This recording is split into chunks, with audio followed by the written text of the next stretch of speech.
ओम शांति।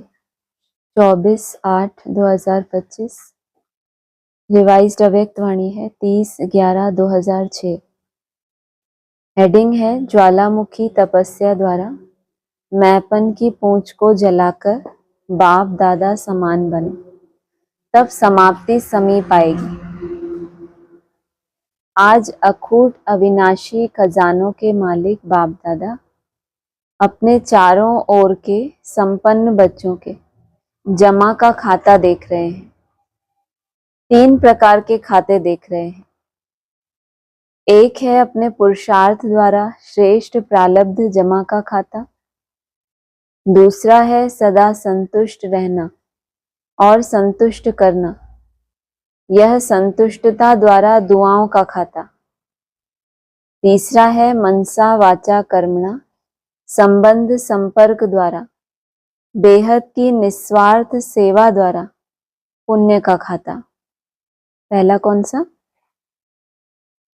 अपने पुरुषार्थ से जो श्रेष्ठ प्रालब्ध का खाता जमा किया है वो। दूसरा संतुष्टता का अगर गुण धारण किया, स्वयं भी संतुष्ट और दूसरे भी संतुष्ट, तो क्या कहेंगे उसको? दुआओं का खाता। मानो उसमें दुआएं मिल रही हैं, सिर्फ अंदर की एक स्टेज है संतुष्ट रहना। और तीसरा लास्ट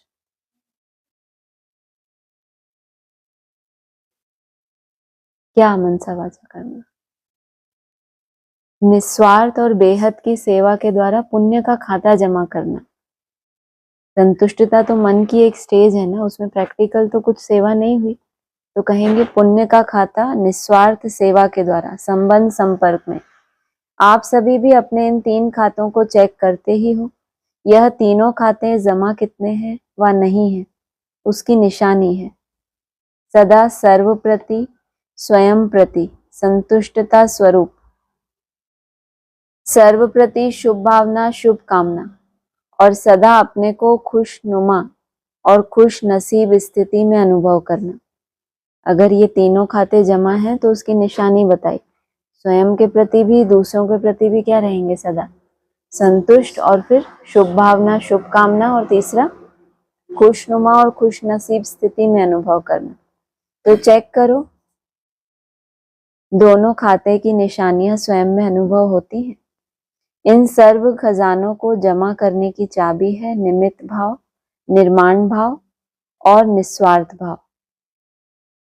चेक करते जाओ। चाबी का नंबर पता है? चाबी का नंबर है 3 बिंदी, 3 डॉट।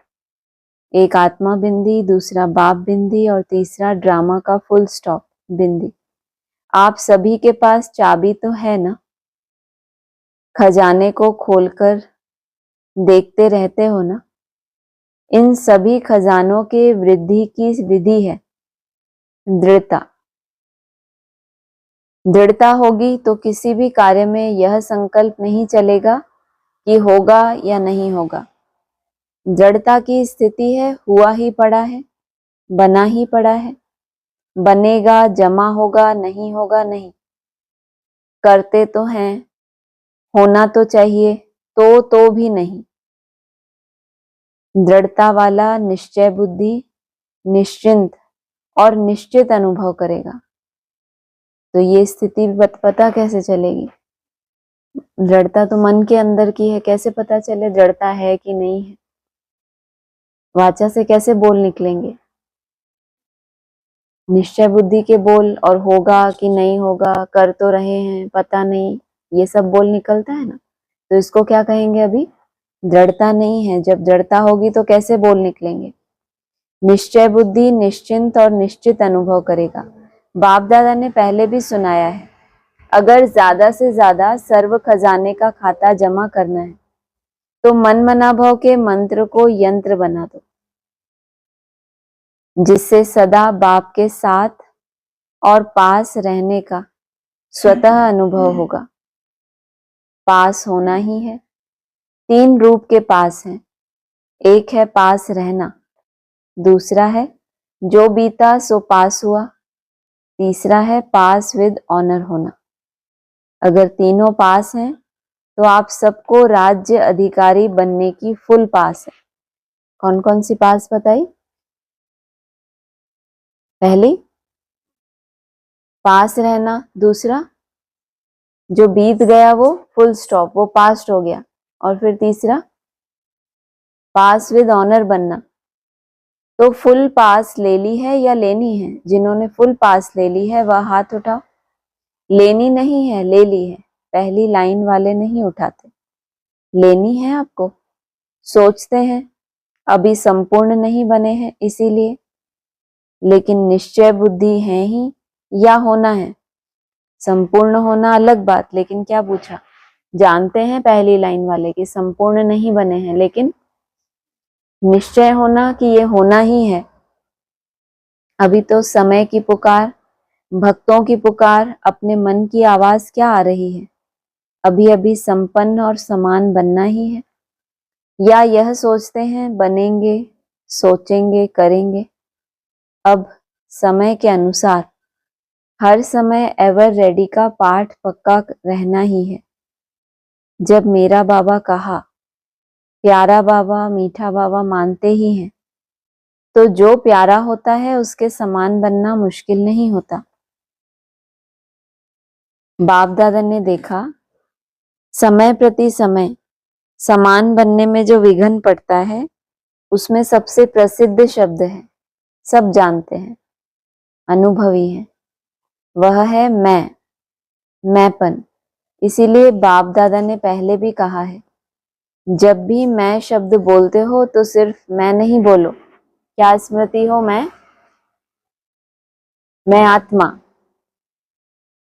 जुड़वा शब्द बोलो तो मैं कभी अभिमान ले आता, बॉडी कॉन्शियस वाला मैं, आत्मा वाला नहीं। कभी अभिमान भी लाता, कभी अपमान भी लाता, कभी दिल शिकस्त भी बनाता। इसीलिए इस बॉडी कॉन्शियस के मैंपन को स्वप्न में भी नहीं आने दो। बाप दादा ने देखा है स्नेह की सब्जेक्ट में मेजॉरिटी पास है। आप सभी को किसने यहाँ लाया? सभी, चाहे प्लेन में आए हो, चाहे ट्रेन में, चाहे बस में आए हो, लेकिन वास्तव में बाप दादा के स्नेह के विमान में यहाँ पहुंचे हो। तो जैसे स्नेह की सब्जेक्ट में पास है, अब यह कमाल करो, समान बनने की सब्जेक्ट में भी पास विद ऑनर बन के दिखाओ। पसंद है? समान बनना पसंद है? पसंद है, लेकिन बनने में थोड़ा मुश्किल है।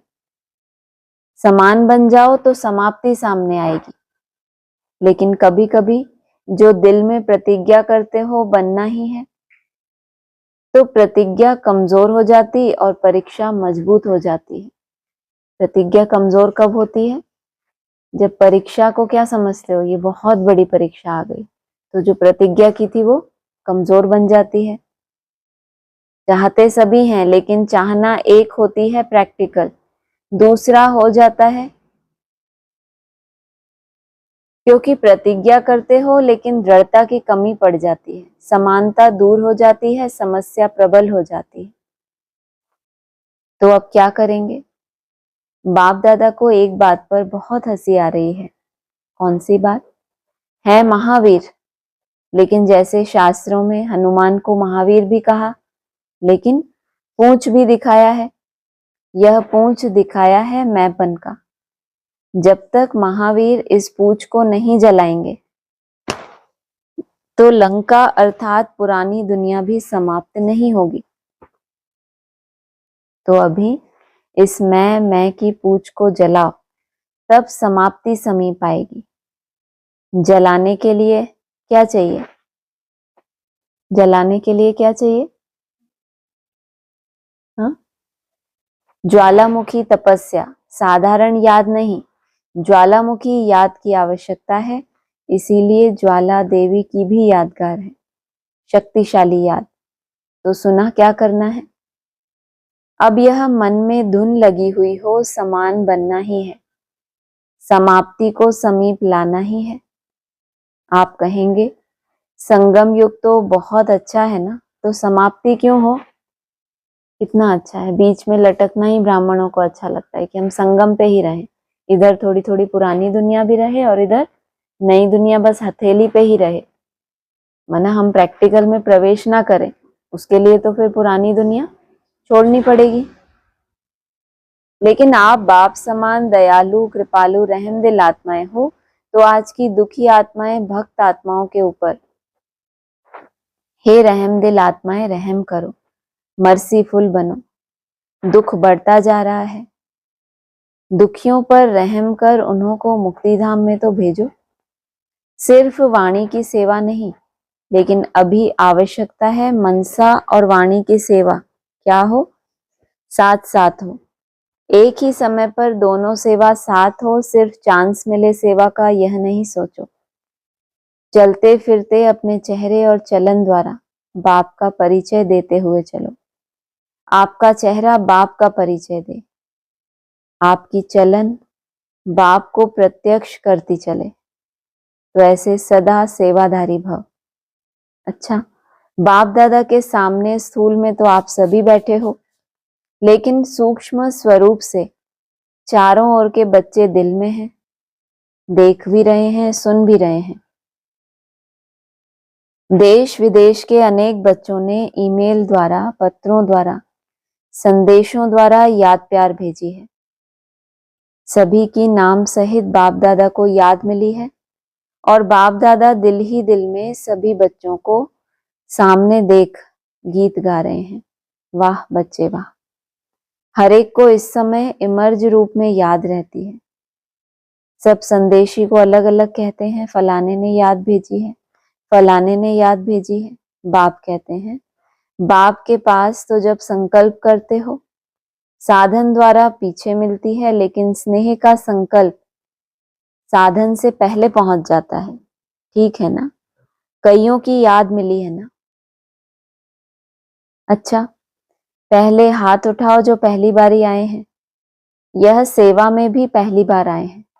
अच्छा, बाप दादा कहते हैं भले पधारे, आपके आने की मौसम है। इंदौर जोन से सबके हाथ में मेरा बाबा का दिल के शेप में सिंबल है। हाथ तो बहुत अच्छे हिला रहे हैं, लेकिन दिल को भी हिलाना। सिर्फ सदा याद रखना, भूलना नहीं, मेरा अच्छा चांस लिया है। बाप दादा सदा कहते हैं हिम्मत रखने वालों को बाप दादा पदम गुना मदद देता है। तो हिम्मत रखी है ना? अच्छा किया है। इंदौर जोन है, अच्छा है। इंदौर जोन साकार बाबा का लास्ट स्मृति का स्थान है। अच्छा है। सभी बहुत खुश हो रहे हो ना? गोल्डन लॉटरी मिली है। जोन की सेवा मिलने से सभी सेवाधारियों को छुट्टी मिल जाती है, और वैसे संख्या में मिलती है। इतने लाओ, अभी देखो इतने हैं। यह भी जोन जोन को अच्छा चांस है, जितने लाने हो लाओ। तो आप सभी का थोड़े समय में पुण्य का खाता कितना बड़ा इकट्ठा हो गया। यज्ञ सेवा दिल से करना, अर्थात अपने पुण्य का खाता तीव्र गति से बढ़ाना।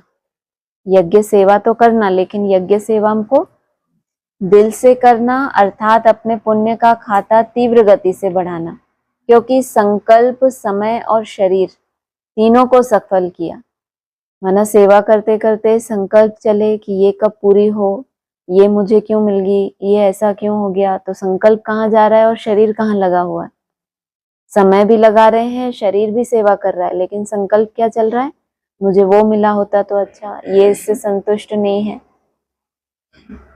संकल्प भी चलेगा तो यज्ञ सेवा का समय भी यज्ञ सेवा में व्यतीत हुआ, और शरीर भी यज्ञ सेवा में अर्पण किया। तो सेवा है या मेवा है?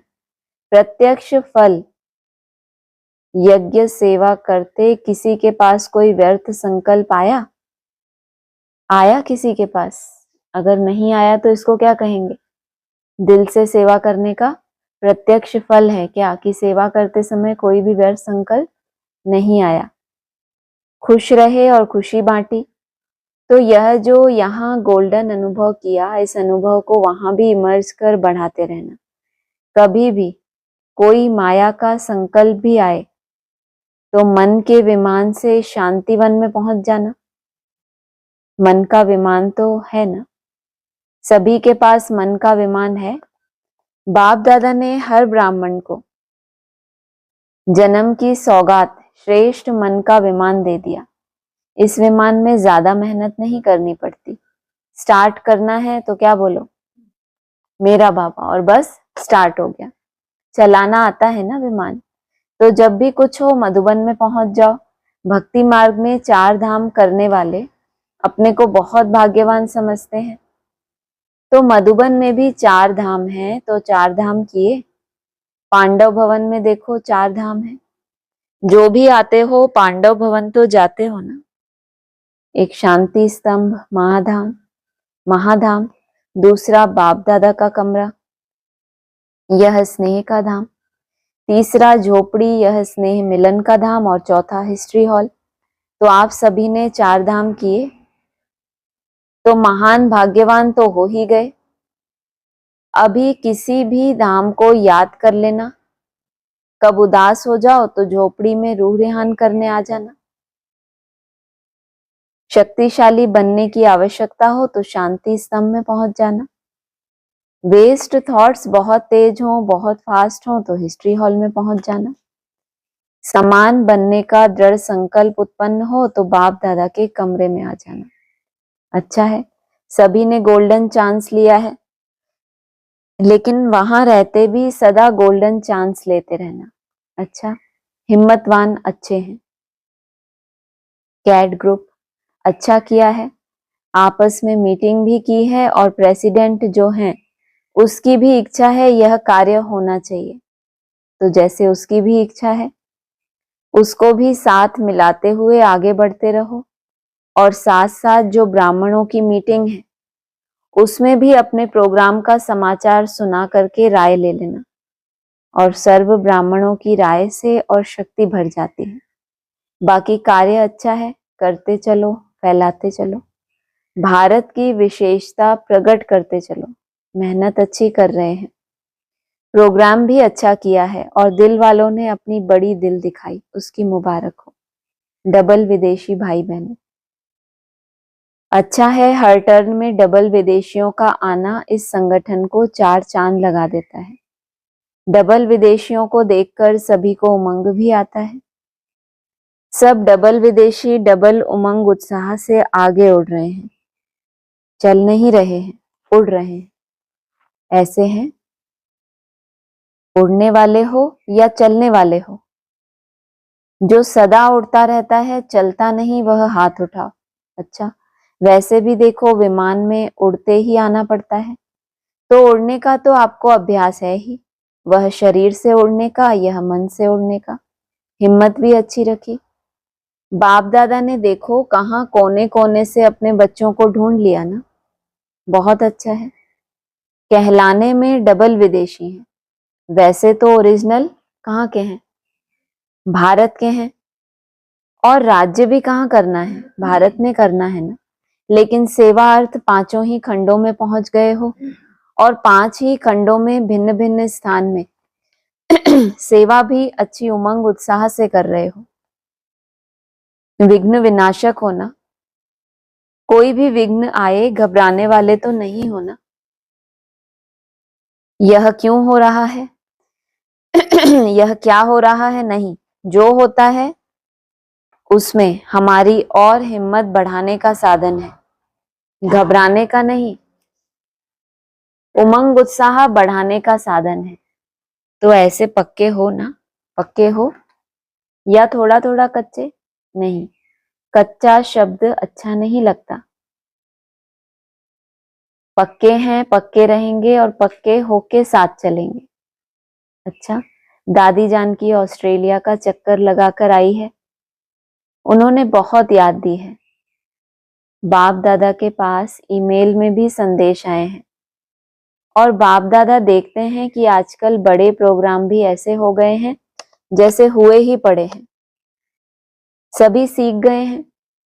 सेवा के साधनों को कार्य में लगाने का अच्छा अभ्यास हो गया है। बाप दादा को ऑस्ट्रेलिया नंबर 1 दिखाई देता है, लेकिन अभी यूके थोड़ा नंबर आगे जा रहा है। ऑस्ट्रेलिया ने पहले पहले नंबर 1 लिया है। अभी फिर ऑस्ट्रेलिया को नंबर 1 होना ही है। यूके नंबर 2 नहीं होगा, वह भी नंबर 1 ही होगा। पुराने ऑस्ट्रेलिया के बच्चे बाप दादा को याद हैं, और बाप दादा की लाडली निर्मल आश्रम, आप लोग तो कहते हैं निर्मला दादी, दीदी कहते हो ना, आप लोग तो कहते हैं निर्मला दीदी, दीदी कहते हो ना, लेकिन बाप दादा ने शुरू में उसको टाइटल दिया निर्मल आश्रम, जिस आश्रम में अनेक आत्माओं ने सहारा लिया और बाप के बने हैं और बन रहे हैं, बनते जाएंगे। एक एक ऑस्ट्रेलिया निवासी बच्चों को विशेष याद। यह सामने बैठे हैं, ऑस्ट्रेलिया के हैं ना, ऑस्ट्रेलिया वाले उठो, बहुत अच्छे, इन्हों को कितना अच्छा उमंग आ रहा है, विश्व की सेवा के लिए खूब तैयारियां कर रहे हैं। बाप दादा की मदद है और सफलता भी है ही। अच्छा, अभी क्या दृढ़ संकल्प कर रहे हो? अभी इसी संकल्प में बैठो कि सफलता हमारा जन्मसिद्ध अधिकार है, विजय हमारे गले की माला है। इस निश्चय और रूहानी नशे में अनुभवी स्वरूप होके बैठो। अच्छा, चारों ओर के फिक्र से फारिग बेफिक्र बादशाहों को सदा बेगमपुर के बादशाह स्वरूप में स्थित रहने वाले बच्चों को, सर्व खजानों से संपन्न रिचेस्ट इन दी वर्ल्ड सर्व बच्चों को, सदा उमंग उत्साह के पंखों से उड़ती कला वाले बच्चों को, सदा समाप्ति को समीप लाने वाले बाप दादा समान बच्चों को, बाप दादा का याद प्यार, दिल की दुआएं, वरदाता के वरदान और नमस्ते।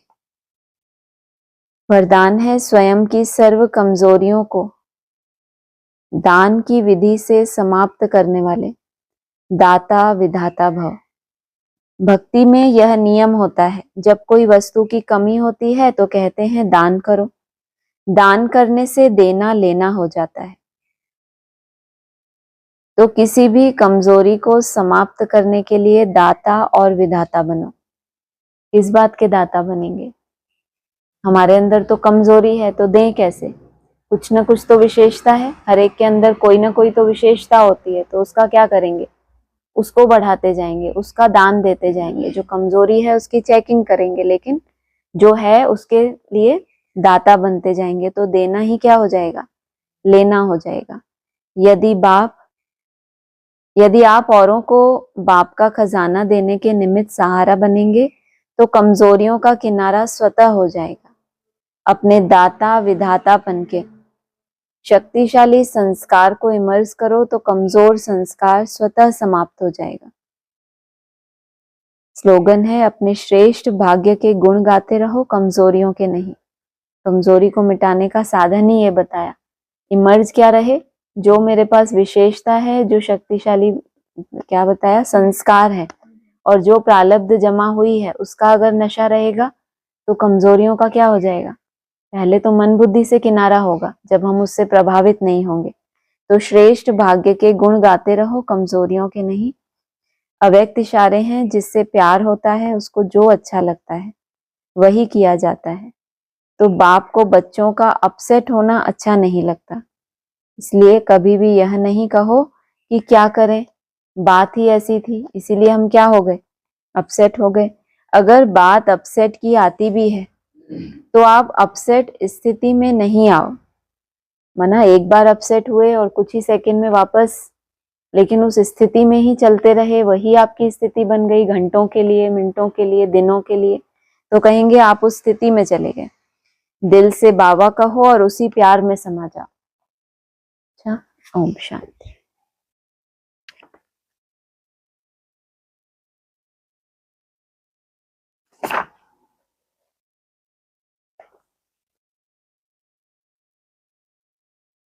बाईस 9/64 का है ऑडियो मुरली पॉइंट्स।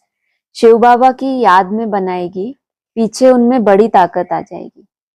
अरे वो तुमको अगर याद का मिले ना तो तुम्हारी अवस्था बहुत ही अच्छी हो जाए। क्या वो मिले तुमको? भोजन, जो भोजन बनाते हैं अगर याद में बनाएगी तो बहुत बड़ी ताकत आ जाएगी, परंतु ड्रामा में है नहीं, कहते हैं ना, देवताओं को भी ब्रह्मा भोजन की दिल होती है। तो इस भोजन की कितनी महिमा है जबकि ऐसे मिले। बहुत मेहनत करते करते पिछाड़ी में आकर के ऊंची अवस्था कोई की पूरी हो, तब कर्मातीत अवस्था प्राप्त करें। क्या क्या कंडीशन लगा दी। बहुत मेहनत करते करते और फिर पिछाड़ी में आकर के ऊंची अवस्था कोई की पूरी हो। माना ऊंची अवस्था में भी क्या है, पूरी होना तो जरूर, ऊंची अवस्था तो है लेकिन अधूरी है, सदा काल की नहीं है। कभी कभी ऊंची अवस्था बनी और फिर एकदम डाउन पे आ गए, तो ऊंची अवस्था भी कैसी हो, पूरी हो। हर स्थिति में कैसी हो, कोई भी परिस्थिति आ गई लेकिन कुछ ही सेकंड में वो क्या हो जाए, आपका नेचुरल हो जाए, आप अपसेट स्थिति में नहीं जा रहे। पीछे वो अवस्था आएगी तो बहुत शुभ साक्षात्कार करते रहेंगे, फिर माया नहीं आएगी। तुम यहाँ बैठे बैठे सब कुछ देखेंगे दिव्य दृष्टि में जाकर के। जब वो अवस्था आएगी तो क्या होगा, बहुत शुभ साक्षात्कार करते रहेंगे, फिर माया नहीं आएगी। तुम यहाँ बैठे बैठे सब कुछ देखेंगे दिव्य दृष्टि में जाकर के। जितना जो योगी होकर के, ज्ञानी होकर के रहेंगे, उनको दिव्य दृष्टि से ये वैकुंठ देखने में आएगा, राजधानियां देखने में आएंगी। एक राजधानी नहीं, अपना तो वैकुंठ देख लिया, उस स्थिति में थे, लेकिन अनेक राजधानियां भी देखने में आएंगी। तुम यहाँ बैठो तो ये जर्मनी, लंदन, कैसे ये बॉम्ब्स बनते हैं वो तुम देखते रहेंगे। टेलीविजन से तुम्हारी ये दिव्य दृष्टि वंडरफुल है। अभी तो टेलीविजन ही क्या है, सबसे बड़ा आज की डेट में जानकारी का साधन बना हुआ है ना। कुछ भी देखना हो, सुनना हो, जानकारियां हो कितनी बड़ी बड़ी, लेकिन है कैसी, मनुष्यों की दी हुई है ना। और आई कहाँ से, अगर कुछ बहुत आध्यात्मिक भी है जो भी हम देखते हैं टेलीविजन में या फोन में, यूट्यूब में, आई कहाँ से, वो बहुत आध्यात्मिक है।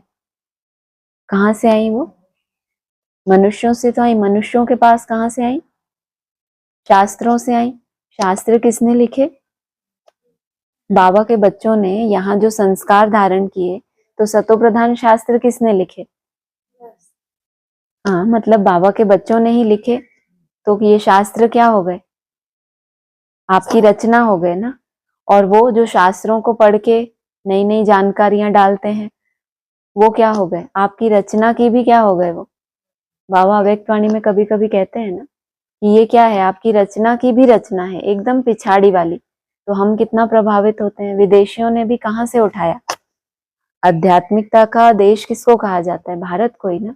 विदेशी कितनी रिसर्च करते हैं, लेकिन इन्वेंशन जब कोई विदेश से आती है तो भारतवासी क्या होते हैं, उसको स्वीकार कर लेते हैं। तो कितना प्रभावित होते हैं, अच्छी अच्छी किताबें लिखते हैं, अच्छे अच्छे आध्यात्मिक क्या डालते हैं, रिसर्च करके वीडियोस डालते हैं। उसके मूल में जाओ तो वो आया कहाँ से है, भारत से आया है। और भगवान कहाँ आते हैं, भारत में। तो भारत में भगवान आए, आध्यात्मिकता का मूल स्रोत कौन है, ज्ञान योग का अखूट भंडार कौन है, अव्यक्त ज्योतिर्लिंगम। और आप उससे पढ़ रहे हो, तो ये जो शास्त्र हैं आध्यात्मिकता के बारे में, जो भी कुछ है, जिसको पढ़कर सुनकर हम दूसरों से प्रभावित होते हैं, उसके मूल में जाएंगे तो कहाँ मिलेगा वो, स्व स्थिति में सब कुछ मिलेगा। कि वो सब कुछ संस्कार, आध्यात्मिकता का जो मूल है, वो हमारी आत्मा में संस्कार भरेगा। फिर हम ही आत्माएं वो शास्त्रों में लिखेंगी। फिर उन शास्त्रों को पढ़ के जो हमारी भक्त हैं, जो रचना है, जो वंशावली है, वो जब आएंगी परम धाम से, वो उनको फॉलो करेंगी। और लास्ट में हम विस्मृति में आ गए तो हम उनसे ही प्रभावित होते रहते हैं। तो क्या कहेंगे उनको, आपकी रचना की भी रचना हो गए। तो वो टेलीविजन से तुम्हारी ये दिव्य दृष्टि वंडरफुल है, 22/9/64 का है। उनसे ही वर्षा मिलना है ना, कि प्रजापिता ब्रह्मा द्वारा, तो वो ही जैसे कि ग्रैंडफादर हो गया आत्माओं का। और ब्रह्मा का बाप होने से फिर ब्रह्मा कुमार कुमारियों का डाडा हो गया। कौन, प्रजापिता ब्रह्मा, ब्रह्मा का बाप होने से ब्रह्मा कुमार कुमारियों का क्या हो गया, डाडा हो गया। अगला है 13/12/64। भारत का नाम हम श्याम सुंदर रख सकते हैं। है ही सारी भारत के ऊपर कहानी। कहाँ लिखी है भारत की कहानी? कौन से चित्र में?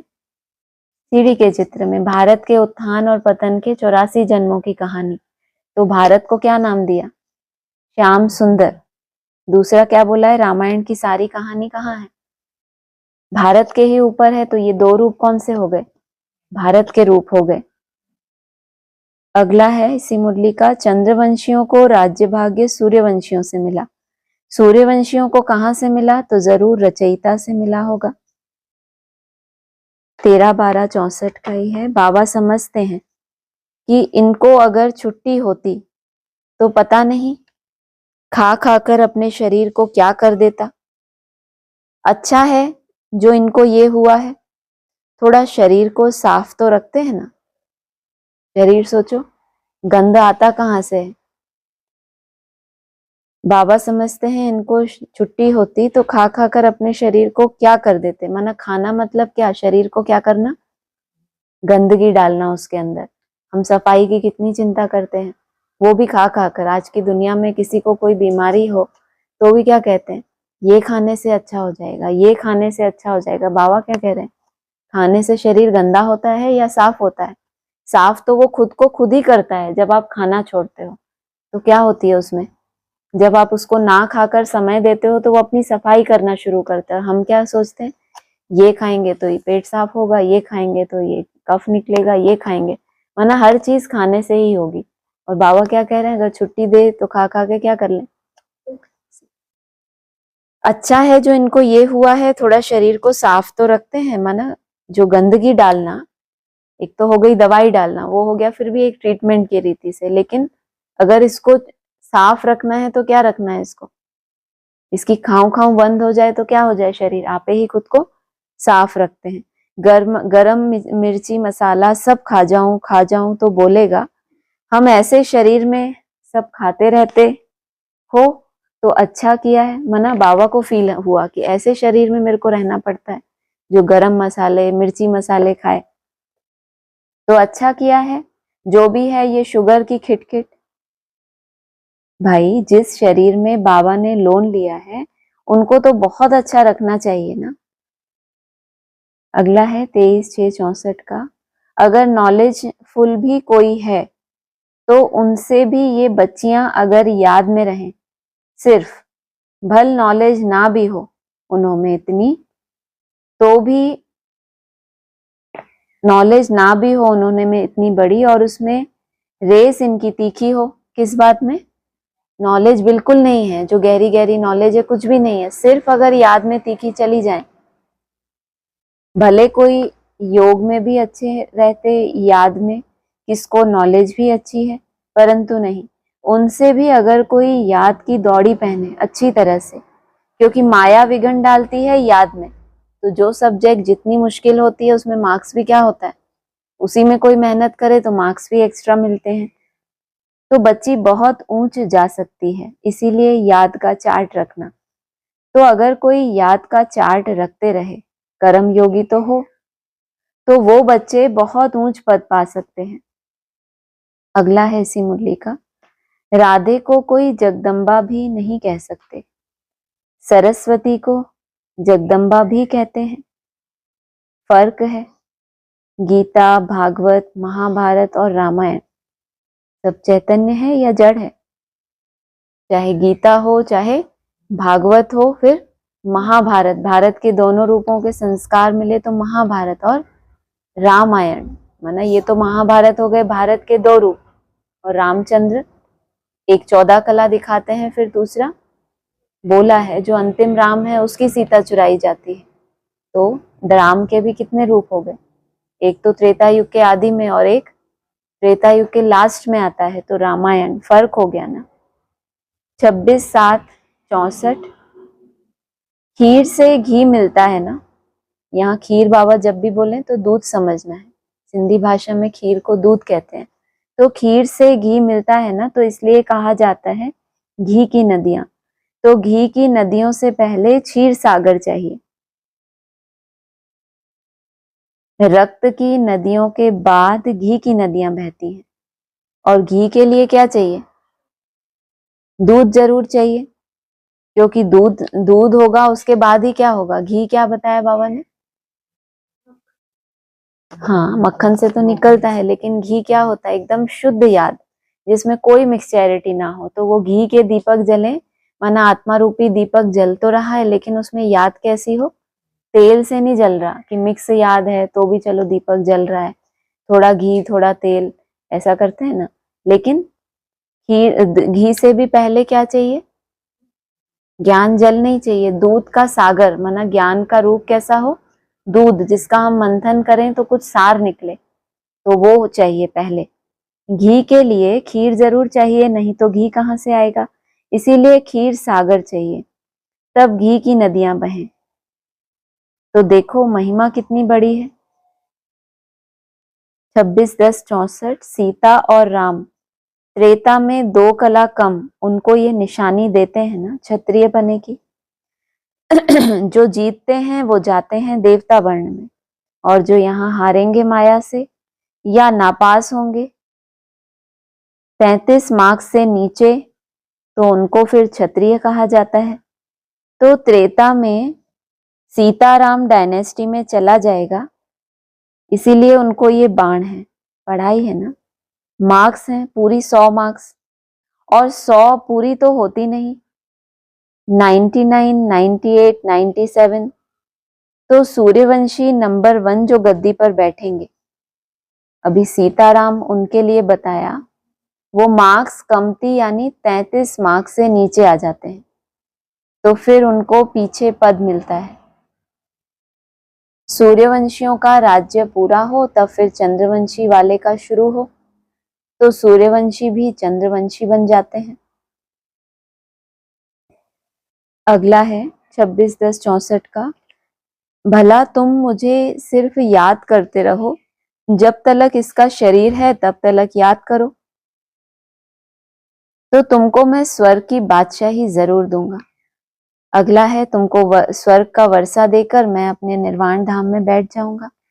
फिर मुझे आधा कल्प कोई याद भी नहीं करते। मैं जो राज्य स्थापन करता हूँ उसमें यह अकाले मृत्यु होती ही नहीं, ना कोई इतने बच्चे होते हैं। एक बच्चा एक बच्ची, पीछे त्रेता जब आता है तब कभी कभी 2 भी होते हैं, दिखाते हैं ना, लव और कुश। तीसरा नहीं दिखलाते हैं, ये निशानी है शास्त्रों में। 27/4/64 का है। सतयुग है नई दुनिया, फिर सारी दुनिया 2 कला कम हो जाती है। त्रेता, फिर त्रेता से द्वापर 2 कला और ही कम, 2 नहीं बल्कि 4। पहले क्या बोला? त्रेता से पहले 14 कलाएं होती हैं, 2 कला कम तो कहाँ पहुंचे? 12 कला, माना 12 कला भी होती है कोई कोई की स्टेज, लेकिन 2 नहीं, कहो सीधा 4 कला कम। द्वापर से कलयुग आओ तो 8 कला कम, है ना। 12 से 4 नीचे आए तो 8 पहुंचे, और 8 कला कम, और तो एकदम 0 नीचे पहुंच गए। 27/7/64 का है। अभी अंत तो आ गया ना, अंत आए तभी आदि मध्य और अंत का समाचार सुनाए।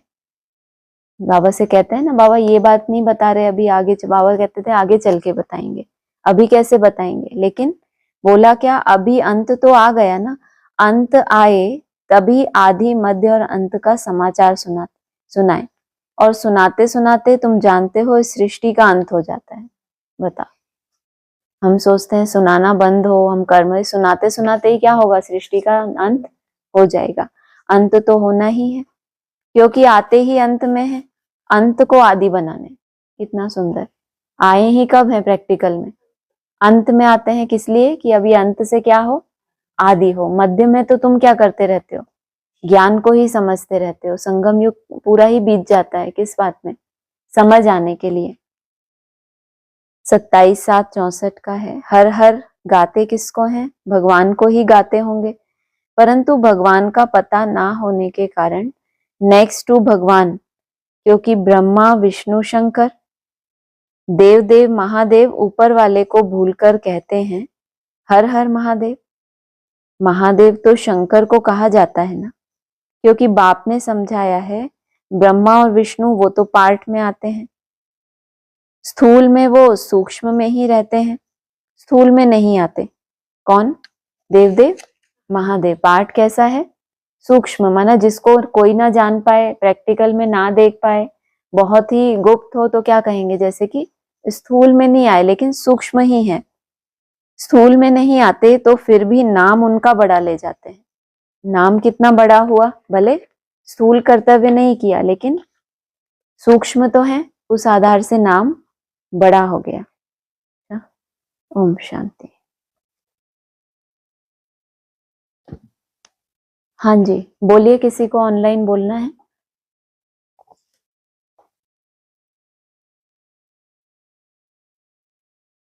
ओम शांति। ओम शांति। क्वेश्चन आया है कि नई दुनिया में 4 धाम किसको कहेंगे? 4 धाम, ये तो कभी प्रश्न आया ही नहीं है नई दुनिया में। एग्जैक्टली। एक हमारे तो क्वेश्चन आता है नया नया। हमारे तो यही होता है ना कि जो हमारे तो अभी 3 स्टेजेस हैं। जो लोहे वाली स्टेज तो हम गिनते ही नहीं है ना। हमारी तो एक जो सबसे नीचे की अवस्था हम कहते हैं सिल्वर, फिर गोल्डन और फिर डायमंड। तो ये 3 धाम है, तीनों में से कहीं ना कहीं स्थिरियम हो जाए। बहुत आपके फास्ट संकल्प चल रहे हैं, व्यर्थ संकल्प चल रहे हैं, तो आपको भी पता है क्या करते हैं। मीरा बाबा, मीठा बाबा उसी जाप में व्यस्त होने की कोशिश करते हैं। नेक्स्ट गोल्डन स्टेज है, उसमें विजन बनाते हैं, माना जो मनुष्यों ने बना दिया स्थान, वहां जाकर अभी वेस्ट थॉट चल रहे हैं, तो उसी समय विजन बनाना ज्यादा आसान है या किसी मनुष्य के द्वारा कोई स्थान बना दिया गया और आपने वहां पर अपने को इमर्ज कर लिया, तो वो अब टोटली अपनी क्रिएशन तो नहीं हुई। बाकी जो हम विजन बनाते हैं, कोई चित्र अपने मन बुद्धि की शक्ति से बनाते हैं, कोई भी विजन, और उसी में स्थिर हो जाते हैं, तो ये हमारी टोटली अपनी क्रिएशन है। तो हमारे पास भी तो विधियां हैं ना। शांति स्तंभ या कहो शांति धाम, वो फिर डायमंड स्टेज हो गई हमारी। जब बहुत वेस्ट चलता है तो मेरा बाबा, उससे ऊपर विजन और उससे ऊपर स्टॉप। हाँ जी, हाँ जी, सेटिस्फाइड। शीतल बहन सेटिस्फाइड हो गए। अरे वाह। और ये त्रिमूर्ति का चित्र जो है, जैसे उस दिन कहा कि विराट स्वरूप में ब्राह्मण चोटी को उड़ा दिया, जैसे त्रिमूर्ति के चित्र में शिव बाबा को उड़ा दिया। पर त्रिमूर्ति के चित्र में शिव बाबा ऊपर में है ना। लेकिन वो परिचय कहाँ मिला? 2017-18 से पहले कहाँ ये परिचय मिला कि वो जो ऊपर दिखाया जाता है आकार, वो भी है, नाम रूप से न्यारा नहीं है। तो उससे पहले तो नहीं था ना। उड़ा दिया मतलब उसका अस्तित्व है जो बहुत बाद में सामने आता है, एकदम अंत में आते हैं। बोला ना, अंत में आके ही तो अंत का समाचार सुनाएंगे। लेकिन जो जब ब्राह्मण चोटी, वो तो प्रैक्टिकल में था, जब उसको ही उड़ा दिया तो उसका भी जो बैकबोन है उसको कैसे जान पाएंगे। तो जिसको नहीं समझा, बहुत उड़ा दिया, माना नेति नेति कह देते हैं ना, कोई बहुत ऊंचा होता है जिसकी गतमत नहीं समझ आती तो उसको उड़ा देते हैं, भाई वो तो हमारे बस का नहीं है। जो फॉलो जिसको कर सकते हैं, जैसे ब्रह्मा बाबा के साथ हुआ कि प्रजापिता ब्रह्मा को उड़ाए दिया, मतलब गुप्त कर दिया, कृष्ण का नाम डाल दिया। तो जो समझ से परे होता है, बहुत ऊंची स्टेज का है, तो उसको ऊपर ही उड़ा दिया कि उसको हम फॉलो नहीं कर सकते। तो इसको ऐसे भी समझ सकते हैं, पूरा विराट रूप है, उसमें सब हैं, ब्राह्मण क्षत्रिय, लेकिन वो ऊंचे ते ऊंचे शिव बाबा है या ब्राह्मण चोटी, उनको भूल गए जहां से स्थापना का फाउंडेशन पड़ा। हाँ जी, हाँ जी, ठीक है। और उस दिन ये आया था कि दान भी पात्र को देना है, मतलब पाप आत्माओं को देने से फिर देने वाले पर भी उसका असर पड़ जाता है, वे भी पाप आत्माएं बन जाते हैं। तो ये हम यहाँ पर कैसे लेंगे? जैसे हम वहां जब थे ब्रह्मा कुमारी में, तो मतलब ये समझ में आया था कि ऐसे अब किसी को भी दान नहीं देना बिना सोचे समझे, मतलब पैसे वगैरह अगर वो गलत तरीके से यूज करते हैं तो फिर हम भी उस पाप के भागीदार बन जाते हैं। तो उसको बेहद में कैसे लेंगे? मैंने किसी को मान लो वो दान नहीं दिया, किसी को ज्ञान का दान भी दिया, अपने लगाव के कारण दिया कि ये आत्मा ज्ञान में निकल जाए, बहुत शुभ भावना है, कहीं ना कहीं अटैचमेंट है, जानते हैं कि उतना नहीं धारण कर सकते, तो कहते हैं कि और मना बाबा के क्लास में ले जाते थे तो उनके ऊपर और ही ज्यादा हिसाब किताब बनता है। कहते थे ना बाबा, ले जाने वाले के ऊपर भी, मना दान तो दिया लेकिन वो पात्र नहीं है, आपका भी टाइम वेस्ट हुआ, और ही उसने मान लो ग्लानि कर दी। जो आप उनको बाप का परिचय दे रहे हो उसकी बुद्धि में प्योरिटी है नहीं, तो उसके ऊपर निंदा करने का भी बोझ चढ़ेगा, और देने वाले का भी हिसाब किताब, क्योंकि अपने अटैचमेंट के कारण उसको दिया। तो इसीलिए ड्रामा अनुसार जो जो आत्माएं हमारे वाइब्रेशन से प्रभावित होकर निकले, या उस वाइब्रेशन की जो सेवा होती है वो सबसे श्रेष्ठ होती है। स्वतः ही आत्माएं कनेक्शन में आती हैं, जिनके वाइब्रेशन हमारे से मैच होते हैं वो स्वतः ही कनेक्शन में आती हैं। हाँ जी, हाँ जी, हाँ जी। और आज वो एक पॉइंट कुछ था ना, वो पूरा याद नहीं है। राधे को जगदम्बा नहीं कह सकते, राधे को तो कहेंगे नई दुनिया के प्रिंस प्रिंसेस, सरस्वती को जगदम्बा कहते हैं, ये संगम की बात है। राधे तो प्रिंसेस हो गई नई दुनिया की, तो उनको जगत अम्बा कैसे कहेंगे? जहां सारा जगत हो, उस जगत की पालना करे, और सारा जगत माना उसमें सब हो, तो सब जब स्वीकार करें तब कहेंगे जगत अम्बा। पहले पूरा जगत तैयार तो हो, और राधे जब होगी तो वो तो सतयुगी दुनिया होगी, वहां की प्रिंस प्रिंसेस होंगे वहां पे, तो उनको जगत अम्बा नहीं कह सकते, वो केवल देवताओं की ही अम्बा कहेंगे उनको। जैसे लक्ष्मी नारायण के लिए बोला, लक्ष्मी नारायण के तो अपने ही बच्चे होंगे, सारी दुनिया उनको माता पिता तो नहीं कहेगी, ये जगत पिता जगदम्बा की बात है। हाँ जी, हाँ जी। और एक पॉइंट आता है, प्योरिटी से ही परिवर्तन होता है, और सती अनुसुईया में जितनी प्योरिटी होती है उतनी तीनों देवियों में भी नहीं होती है। मतलब तीनों देवियां भी उनके आगे झुकती हैं। तो बाबा सती अनुसुईया को परिवर्तन शक्ति क्यों नहीं बोलते, मतलब क्यों नहीं बोला है? कंट्रास्ट किया है उसके अंदर, जो एक विशेषता है, असूया माना कोई ईर्ष्या द्वेष नहीं है। हम भी तो यही कहते हैं, जिसमें ईर्ष्या द्वेष नहीं है तो वो पवित्र है नई दुनिया के हिसाब से।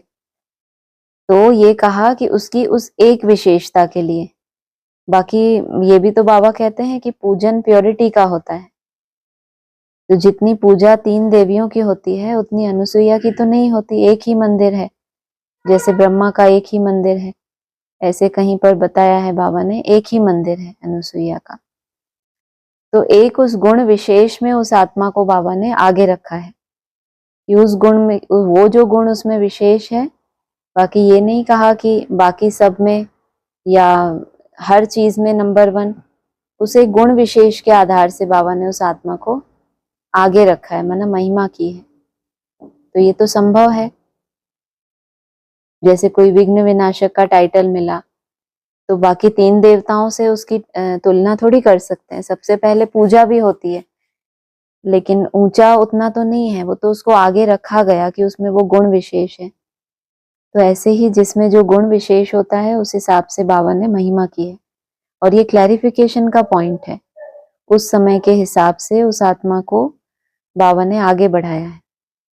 हाँ जी, हाँ जी, जी। और ये शिव जयंती की जब बात आती है तो ये उस दिन एक पॉइंट आया था 18/9/64 का कि शिव जयंती, तो आपने कहा था कि जब से बाबा आया हुआ है, तो वो मुझे समझ नहीं आया था। तो आप पढ़ो उस पॉइंट को। 18 में भी शिव जयंती, एक्चुअली पॉइंट नहीं है मेरे सामने, सिर्फ ठीक है। मैंने इतना सा लिखा हुआ था, तो आई थिंक वो फिर सुन के फिर हाँ ऐसे पूछूंगी। लेकिन हाँ, लेकिन ये शिव जयंती का पॉइंट ये तो था ही कि पहले भी आई, फिर 18 में भी आई, फिर अभी आगे भी, तो ये शिव हाँ जयंती वो बोला कितनी बार था आती है?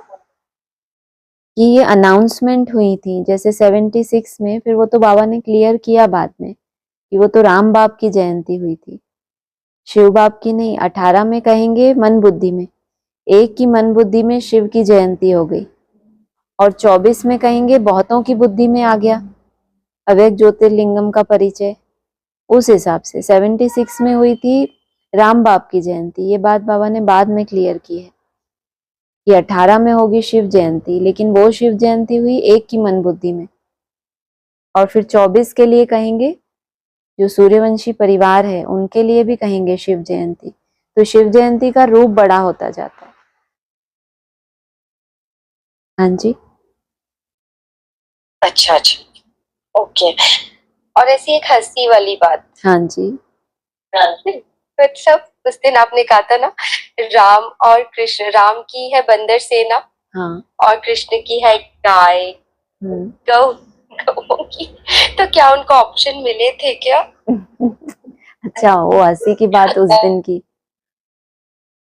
नहीं नहीं, ऐसा नहीं है। हाँ, ये तो ऐसा नहीं। जिसके अंदर जो गुण होते हैं, जैसी विशेषता होती है, जैसे राजाओं में, क्षत्रिय राजाओं में कौन सी पावर होती है? रूलिंग और कंट्रोलिंग की पावर होती है। तो गैयों को इतना रूल नहीं करना पड़ता, लेकिन बंदर इतने ज्यादा चंचल हैं, उनको कंट्रोल करने के लिए तो कोई राजा क्वालिटी चाहिए जिसमें सामना करने की शक्ति हो। और जो खुद ही ब्राह्मण है, सहनशील हैं, सिर्फ मुरली बजाना है, स्वदर्शन चक्र फिराना है, तो उनको तो सीधी सादी गौएं ही मिलेंगी ना। कि भाई ये बंदरों को नचाना ये आपके बस की बात नहीं है। या तो डमरू से ये सही रहेंगे, या फिर उनको कौन चाहिए? कोई ऐसा चाहिए जो जिसके पास वो ताकत हो, जो सिक्का जमा सके। सबसे पुराने सिक्के रामचंद्र के राज्य में ही होते हैं। इसका मतलब सिक्का चलाना आता है ना उसको। और लक्ष्मी नारायण तो गद्दी पे बैठते ही नहीं है, तो वो क्या सिक्का चलाएंगे? तो उनके साथ गौएं दिखा दी हैं। गौओं को जहां पर बांध दो, जैसे रखो वो वैसे रहते हैं, इसीलिए उनके पाले में गौएं दे दी। हाँ जी, ठीक है ना? हाँ जी, हाँ जी, हाँ जी, हाँ जी, बिल्कुल। हाँ, और जो आज का अव्यक्तवाणी का ये जो था कमजोरी वाला पॉइंट, कि किसी की भी कमजोरी को समाप्त करने के लिए दाता और विधाता बनो। यदि आप औरों को बाप का खजाना देने के निमित्त सहारा बनेंगे तो कमजोरियों का किनारा स्वतः हो जाएगा। इसको अपनी, थोड़ा और समझाइए ना। किसी की भी नहीं, किसी भी कमजोरी को, माना स्वयं की सर्व कमजोरियों को। हमारी जो भी कमजोरियां हैं उसमें से किसी भी कमजोरी को समाप्त करने के लिए दाता और विधाता बनो। विधाता बनो माना अपने लिए विधान तैयार करो। एक होता है कमजोरियों को ही चेक करते रहना, है ना, ये तो हो गया कि उस नेगेटिविटी की चेकिंग हम कर रहे हैं। लेकिन चेंज करने के लिए अपने लिए कोई नियम तो बनाने पड़ेंगे ना। अपने को मर्यादा की लकीर में बांधना, अपने लिए विधान बना देना कि इतना इतना ये मेरा टारगेट है, ये मुझे इस तरह से पूरा करना है। उसके लिए ऐसे अलबेलेपन को छोड़ना, आलस को ऐसे जीतना, जो भी कुछ है अंदर, वो इस एक कमजोरी के गुण नहीं गाना कि बस ये कमजोरी है, विधान बनाना अपने लिए। और जो आपके अंदर विशेषता है, जो भी विशेषता है, उसका दान देते रहना, वरना उसको बढ़ाते रहना, उसको यज्ञ में लगाते रहना। जिस भी तरह की विशेषता हो, तो देते देते और विधान बनाते बनाते आप उस कमजोरी को जीत लेंगे। लेकिन केवल उस कमजोरी के तरफ फोकस ना जाए, उसकी चेकिंग की और फिर अपने चार्ट को बढ़ाने के लिए हमने अपने को बांधा, तो वो स्वतः किनारा हो जाएगा उससे। उसके ऊपर फोकस करने से नहीं होगा, ये बाबा कहना चाहते हैं। हाँ जी, मतलब जहां भी अटेंशन जाता है, फोकस जाता है, फिर वही होता है ना कि वहां वो चीजें बढ़ती जाती है। हाँ। तो कमजोरियों पे फोकस ना देकर विशेषताओं पे फोकस दे, और ये दान देते रहे, मतलब उसका यूज विशेषताओं करें। को बढ़ाए। हाँ, यूज करें, चाहे स्वयं के लिए चाहे दूसरों के लिए, उसको यूज करते जाएं और अपने लिए विधान बनाते जाएं। देना दूसरों को होता है, विधाता स्वयं के लिए बनना है, दाता दूसरों के लिए बनना है। जो भी विशेषता है, किसी में अच्छा वाइब्रेशन, किसी में शुभ भावना शुभ कामना की विशेषता होती है, लेकिन कोई दूसरी कमजोरी भी है, हो सकता है उसमें अलबेलापन हो सकता है कोई और छोटा मोटा कुछ हो, तो वो सब हो सकता है। लेकिन अगर शुभ भावना सहज ही आपके लिए है, सबके लिए एक जैसा देखना, तो ये एक बहुत बड़ी विशेषता है, इसको बढ़ाते जाना। हाँ जी, और कुछ? हाँ जी, हाँ जी। एक और पॉइंट आया था कि पहले मन बुद्धि की सद्गति होती है, फिर उसके बाद जब वाइब्रेशन सुधरते हैं, बुद्धि में वाइब्रेशन जब सुधर जाएंगे, सत्संकल्प ही आते रहेंगे, तो वाइब्रेशन सुधरने से शरीर भी निरोगी कंचन काया बनेगा। ये बाबा ने विधि बताई थी। माना सिर्फ एक दो संकल्पों की बात नहीं है कि आपने थोड़े अच्छे संकल्प कर लिए, थोड़े व्यर्थ हैं, थोड़े नेगेटिव हैं, तो वाइब्रेशन चेंज होगा। मन में इतनी समझ आ जाए, जैसे बोला कि वेस्ट को खत्म करने के लिए कोई बेस्ट थॉट हमें चाहिए, लेकिन बेस्ट किया फिर वेस्ट किया, ऐसे नहीं। जब मन बुद्धि की सद्गति होती है तो उसमें सत्य ही संकल्प होते हैं, उससे वाइब्रेशन चेंज होता है। वाइब्रेशन को चेंज करने के लिए निरंतर एक तरह के संकल्पों में रहना होता है। जैसे हम कहते हैं ना, हम वाइब्रेशन दे रहे हैं किसी को, तो जब आप किसी को वाइब्रेशन देते हो तो उसको सामने रख के एक ड्रिल में रहते हो कि किरणें फैल रही हैं, इसके ऊपर जा रही हैं। अगर आपकी उसमें निरंतरता टूट रही है, बार बार मन भटक रहा है, फिर वो ड्रिल ला रहे, तो आपका वो वाइब्रेशन पावरफुल नहीं कहलाएगा। तो पहले मन बुद्धि सुधरती है, माना मन को ये प्रैक्टिस हो जाए हमेशा शुभ ही सोचना, उसके बाद कहेंगे हमारा वाइब्रेशन ही सुधर जाए। हाँ जी जी, हाँ जी, हो गया। ओम ठीक है, ठीक है। शांति। ओम शांति। और किसी को बोलना है? हाँ जी दीदी, ओम शांति। ओम शांति। दीदी आज मतलब मुरली में आया ना कि किसी को समझाने में मतलब सरल हो जाए तो दो गीता बनाओ, एक गीता पर श्री कृष्ण का चित्र और एक गीता पर मतलब त्रिमूर्ति छपी हुई हो, तो ये मतलब इनमें से कौन सा चित्र सही है? कंट्रास्ट करने के लिए कि गीता ज्ञान दाता त्रिमूर्ति शिव भगवान उवाच है। बाबा ये कहते हैं ना, शिव जयंती मत कहो, तुम कहो त्रिमूर्ति शिव जयंती। सिर्फ बिंदी को गीता का भगवान बना देंगे तो वो और ज्यादा उलझ जाएंगे कि गीता का भगवान श्री कृष्ण देवता नहीं है, भगवान आकर 3 मूर्तियों के द्वारा ये कर्तव्य करते हैं। ये पूरा उनको समझ देने के लिए बाबा ने बोला त्रिमूर्ति का चित्र रखो। हाँ जी। तो दीदी आपने मतलब ब्रह्मा के बारे में समझाया था कुछ, तो उस ब्रह्मा के मतलब में क्या समझाया था? ब्रह्मा के ब्रह्मा की बुद्धि में मतलब मूर्ति ऐसे मतलब कुछ क्लियर नहीं है मुझे। अभी कुछ बोला या पहले बोला था? नहीं, पॉइंट तो कल का है, लेकिन ये मैंने अभी बोला ना कि पहले एक की मन बुद्धि में शिव जयंती होती है, वो तो नहीं पूछ रही हूँ। अभी जो बोला कि एक की मन बुद्धि में शिव जयंती होती है, उसके बारे में पूछ रहे हैं या कल की कोई बात पूछ रहे हैं?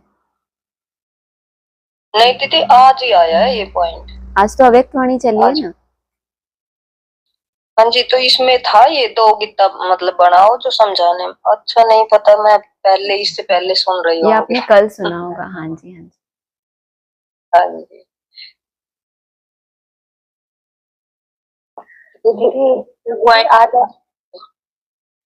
दूसरा पॉइंट है कि मतलब कहते हैं ना कि ब्रह्मा विष्णु शंकर ये सूक्ष्म वतनवासी है और प्रजापिता हाँ जी। तो प्रजापिता का मतलब साकार में पाठ चलता है, लेकिन तीनों ही मूर्तियों का चलता है साकार में पाठ, तो इनको सूक्ष्म वतनवासी और ब्रह्मा ना प्रजापिता को मतलब साकार दुनिया में क्यों कहा? जब 3 मूर्तियां सूक्ष्म वतन की स्टेज में पहुंच जाती हैं, उस समय वो एक एक्टर ऐसा होता है जो इस साकार सृष्टि की कंट्रोलिंग संभालता है, वो वहां कंट्रोल करता है। इसीलिए उसको बोला है प्रजापिता भी एक एक्टर है, वो मुझे यहाँ चाहिए। तीन मूर्तियां अपने पुरुषार्थ से सूक्ष्म वतन की स्टेज को पा लेती हैं, लेकिन वो प्रजा का पिता है, वो प्रजा की पालना करता है, प्रजा तो यहाँ होती है। उस हिसाब से बोला है, तो चार चार नेक्स्ट टू गॉड बोला है, तो उसमें जो लास्ट होगा उसके लिए कहेंगे। वो सूक्ष्म वतनवासी पहले नहीं बनता, बाद में बनता है। उसके मुकाबले तीन मूर्तियां पहले सूक्ष्म वतन की स्टेज में पहुंच जाती हैं। स्टेज की बात है। हाँ जी दीदी, तो फिर ये मतलब प्रजापिता टाइटल हो गया ना कि हाँ जो पहले साकार स्टेज में है तो वो प्रजापिता है, और मतलब आगे बढ़ गया तो सूक्ष्म वतनवासी। इसलिए तो बोला विष्णु और शंकर को प्रजापिता नहीं कहेंगे, शिव बाबा को प्रजापिता नहीं कहेंगे, सूक्ष्म वतनवासी ब्रह्मा को भी प्रजापिता नहीं कहेंगे। इसका मतलब ये सब क्रॉस हो गए, पहले कहते थे लेकिन अब नहीं कहेंगे। तो ये एक समय अनुसार होता है टाइटल। हाँ जी, हाँ जी दीदी, और एक ये लाइन आई ना कि गरीबों के लिए भी मतलब चित्र चाहिए समझाने के लिए, तो उनके लिए मतलब छोटे चित्र बनाओ, तो इसका बेहद में मतलब छोटे चित्र माना है ना। जो बड़े बड़े चैतन्य चित्र हैं ब्राह्मणों की दुनिया में, जिनका बहुत मान मर्तबा है, तो जो बड़े बड़े होते हैं वो बड़ों से प्रभावित होते हैं। जो छोटे हैं, जिनको कोई मान शान नहीं चाहिए, उनके सामने ऐसे चैतन्य चित्र आ जाएं जो खुद बहुत गुप्त हैं लेकिन तपस्या बहुत श्रेष्ठ है, तो दुनिया के हिसाब से तो यही कहेंगे कि कितने साधारण हैं, कितने गुप्त हैं। लेकिन बड़ों बड़ों की सेवा करनी है तो उनके लिए फिर कोई विकराल रूप चाहिए, विराट रूप भी चाहिए। लेकिन जो गरीब होते हैं, जिनको कोई मान शान नहीं चाहिए, साधारण होते हैं, तो वो छोटे छोटे चित्रों से भी प्रेरणा लेके समझ जाते हैं कि हम भी ऐसा पुरुषार्थ करें। हाँ जी, हाँ जी दीदी। और एक आज की मुरली में है ना कि शांति चाहिए तो शांति वन में जाओ, हिस्ट्री मतलब जाननी है तो शांति हिस्ट्री स्तंभ वन में। में, हाँ जी, हाँ जी। तो मतलब बाप समान बनना है तो बाप के कमरे में जाओ, तो ये मतलब जाना माना। हमने तो समझा ना अभी इस बात को कि बहुत व्यर्थ संकल्प है। उन्होंने कहा हिस्ट्री हॉल में जाओ, हम कहते हैं मेरा बाबा मीठा बाबा की धुन में लग जाओ। जो विजन हम बनाते हैं वो टोटली हमारी क्रिएशन होनी चाहिए। जो स्थूल स्थान है वो मनुष्यों का बनाया हुआ है, वाइब्रेशन तो आत्माओं से बनता है। तो ये उन ब्राह्मणों को बताया विधि जिनके बुद्धि में ये अभी कला नहीं आई है कि अपना विजन कोई बना के उसमें रमण करें।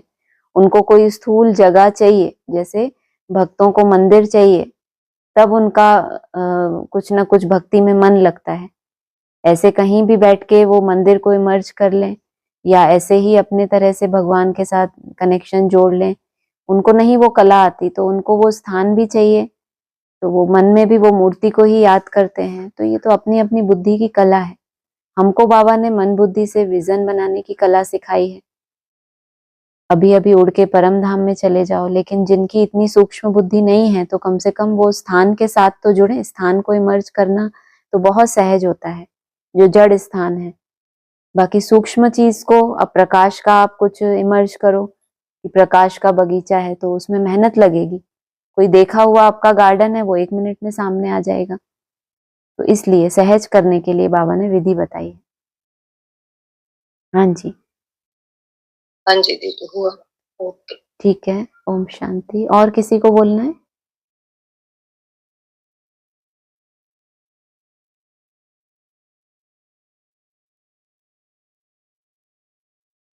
ठीक है। ओम शांति।